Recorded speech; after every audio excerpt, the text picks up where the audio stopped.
ગુજરાતના ચકોદરામાં રિક્ષા ચાલકે 3 લોકો પર હુમલો કર્યો હોવાની ઘટના સામે આવી। એક જ પરિવારના 3 સભ્યો પર જીવલેણ હુમલો કર્યો। પરિવારે રિક્ષા ભાડે આપવાનું બંધ કરતા શખ્સને ગુસ્સો આવ્યો। વિફરેલા રિક્ષા ચાલકે ચપ્પુના ઘા ઝીંક્યા।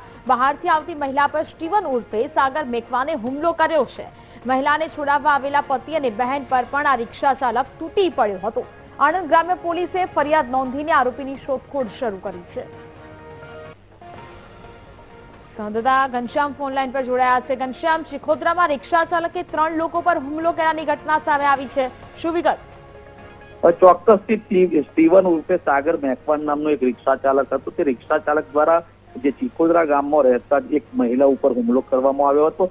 હુમલાનું કારણ એ હતું કે આ મહિલા દ્વારા તેની રિક્ષા અવારનવાર ભાડે મંગાવવામાં આવતી હતી, પરંતુ મહિલાએ અચાનક તેની રિક્ષા ભાડે મંગાવવાનું બંધ કરતા આજે રિક્ષા ચાલક છે સ્ટીવન ઉર્ફે સાગર મેકવાન તે ઉશ્કેરાયો હતો ને ત્યારબાદ મહિલાના ઘરે જઈને બોલાચાલી કરી હતી। તે દરમિયાન મહિલા પર છરી વડે હુમલો કર્યો હતો। સાથે સાથે મહિલાને છોડાવવા માટે તેની બેન અને પતિ આવતા તે બંને ઉપર હુમલો કર્યો હતો। ઘટનામાં કુલ 3 લોકોને ઈજા થઈ છે। હાલ પોલીસ દ્વારા જે સ્ટીવન ઉર્ફે સાગર મેકવાન છે તેની ધરપકડ માટેના ચક્રો ગતિમાન કર્યા છે। જી બિલકુલ ઘનશ્યામ, જાણકારી બદલ આભાર।